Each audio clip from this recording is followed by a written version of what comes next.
Hello everybody, and as you can see, I'm a little far back from my table to get this in shot, but welcome to my full review of the LEGO Lord of the Rings Minas Tirith set.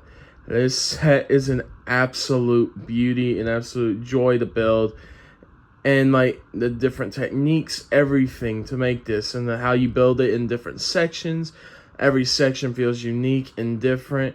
You're like, oh, it might feel the same because you have to do the walls and stuff. No, it's different, and with the accessories in the rooms and everything. So let me show you one by one everything this set does and comes with, because you are going to be amazed. So here are the first 4 minifigures in the set, and they are duplicates of each other. You get 2 of this Gondor soldier, and you get 2 of this guy. So, and the only difference with them is their faces. So you get 2 with that face and 2 with that face. And then, yeah, that is it. And this guy, he has a double-sided face. He can be like kind of calm or like screaming. These ones, I don't think, do have double-sided faces. That's just the only expression you get for them. But, yeah. 4 Gondor soldiers. Let's move on to our named characters. So, our final few minifigures here are Denethor, Pippin, Faramir, and Gandalf the White. We also got Shadowfax. But, yeah. These are the other characters you get in this set. But as you know, Denethor takes a fall. And then the return of the king happens with King Aragorn and his wife at the end, Arwen. So, yep, that is every single figure for this set. Now let's take a look at the full set itself. First off, for Minas Tirith, we have the village gate. Or like the main, not the main gate, but it also kind of looks like a little village in there, but I'll show you. But yes, this is the main gate of Minas Tirith, which is what the minifigures were displayed against. Because I just thought that would be really cool to do. But yeah, the main gate, like same like front design on it. You see there, I mean, with the little spires on it and the towers. It's very nice, very nice. But you're like, well, this looks like it'd be like surrounding the same thing to build, and no, it's not actually, because actually once we go inside of the gate, you'll see how different it is. So let's just turn it around. I mean, it's kind of big, so it's gonna like have to literally pick up the camera to make sure I can move it fully. But yeah, this is the inside of the Minas Tirith gate. You have like a little hay barrel here, chicken, all the vegetable storage with those amazing cherry tomatoes, carrots, a barrel of fish, some plants around the place. So, and then up here, if you want, which is what when I'm displaying this set after these reviews, this is how I'm going to do it, but you can put your Gondor soldiers up there on the wall to overlook the wall. Weapons rack, some swords, a little statue in the wall there. Just a bin for whatever you want. The little water trough area for animals or horses. More weapons areas, spears, swords, plants. So, yeah, the towers on the top there. But, yeah, and then all of the little beacons or fire pits are lit. Gondor calls for aid. But, yeah, this is the main gate of Minas Tirith, and it's already a big part. Like, this is the first 12 bags out of 60 for this set. This is 12 bags. So, It's really good. It's really awesome looking. But now, we're going to get in to the main castle itself.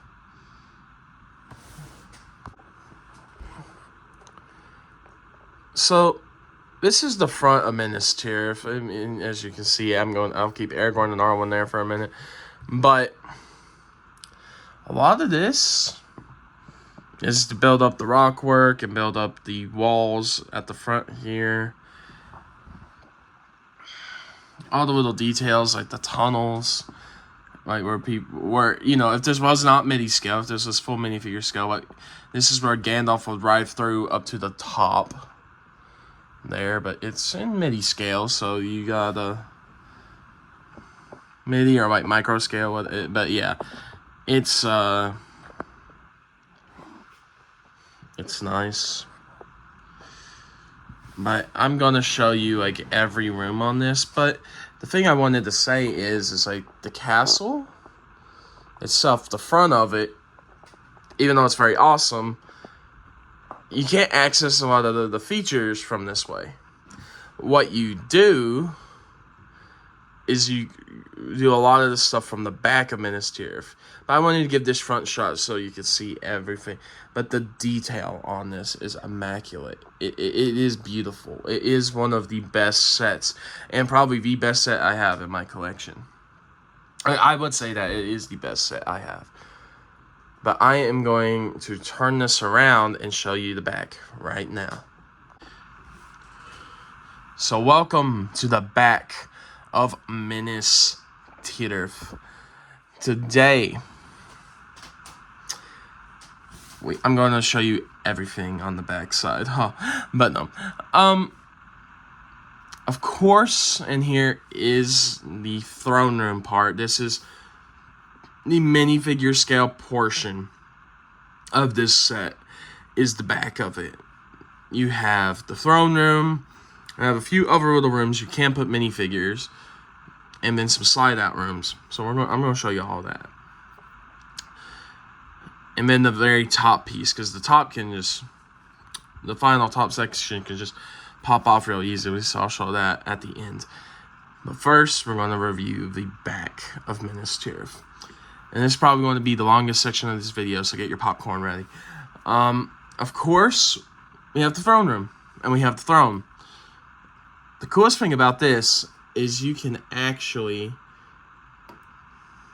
I'm just going to move Denethor's table there. You can actually take the throne out. And then you can set your figures. You can have Denethor in his throne, or you can have him in the little seat for eating his tomatoes. But all you do, you just set him in there. And then you can have, if you want, because he is like a steward of Gondor for the king, you can have Pippin next to him there if you want. Or reverse this if but yeah.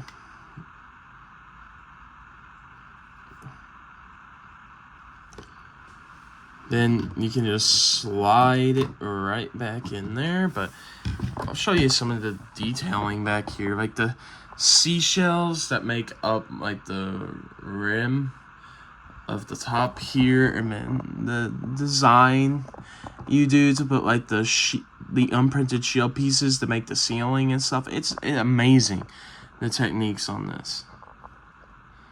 But then you have like the little banner back there, the sigil on the wall. And I won't pull both out. I'll pull this one. You get two of the same statue on each side, and this set is all printed pieces. So this is you get 4 printed pieces on this one statue and the other one as well. Then they use the Sensei Wu from Ninjago beard piece, but they use the Aragorn king helmet for the statues. Like the hair crown piece for that, and it's very nice. If I can fit the statue back in. There we go. It's back in there. And now we can put the throne room back in there too, and as you see, some candles on each side there.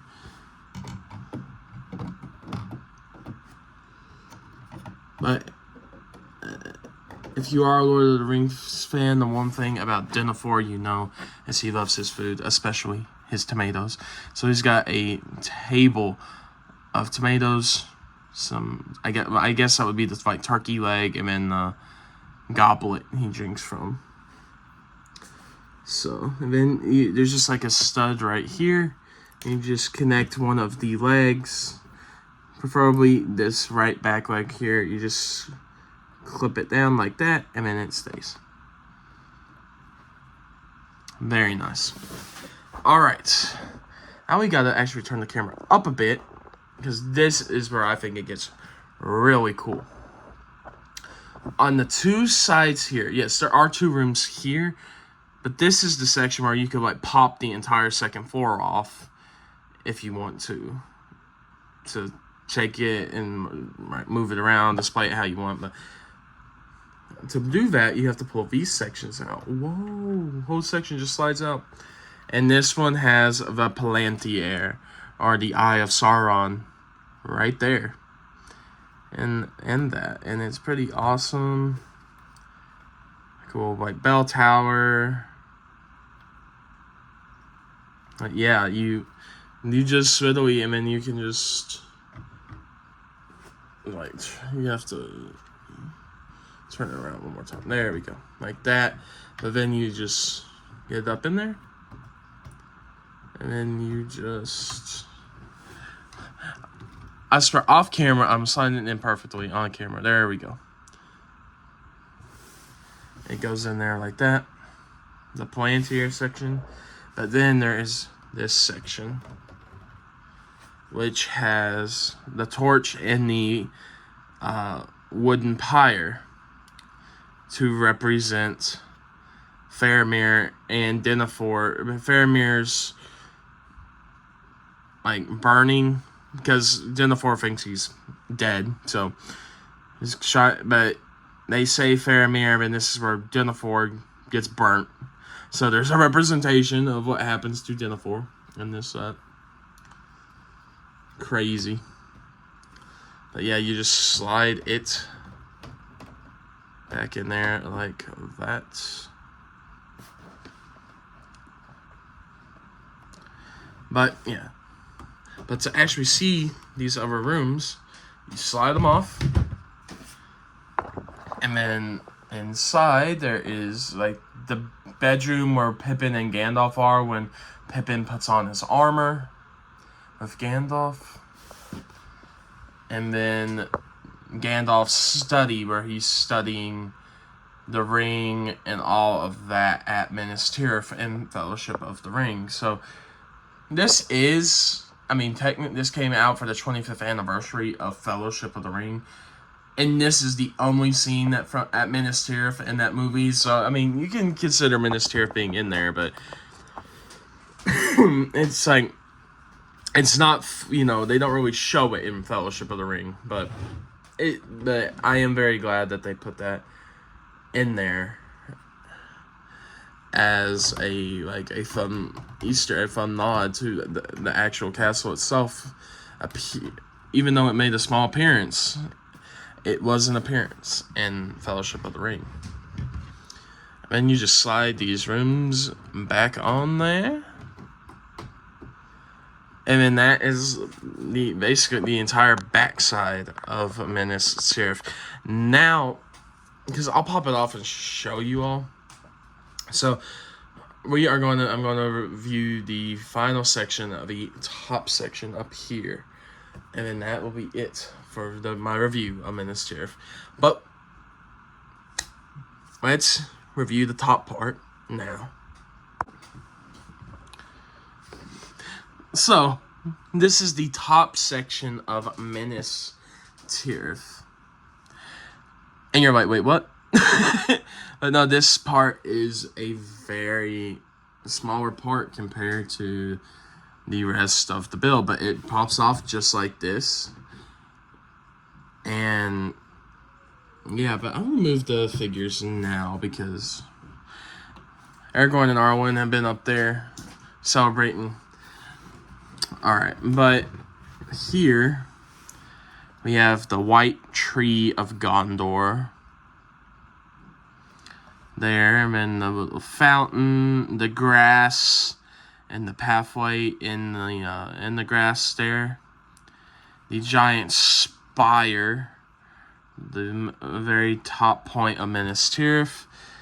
This was where you could go into, like, the keep from up top into Minas Tirith from the top with the tree, but it's mini scale, so you ain't no one's going through that. And just rock detailing and stuff on the back. Like, the back's nice, the front's nice. Like,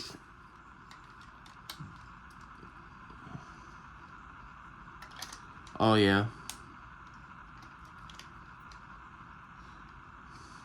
It's a display set, so like there's things in here that are attached with like very like loose connections.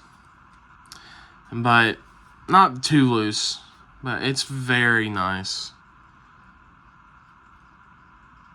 I genuinely believe this is my favorite set of all time. And I am someone that doesn't have Rivendell yet. I want Rivendell. But mine is, I love castles. Especially really good castles. I have the original 2015 or 16 Disney castle. And I love that set. I love like the haunted castle from Monster Fighters.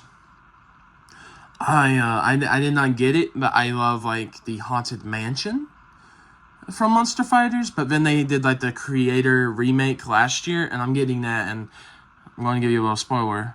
BNC this year happens on Halloween, so I'm going to be building the creator haunted mansion because I love that set. It's so good.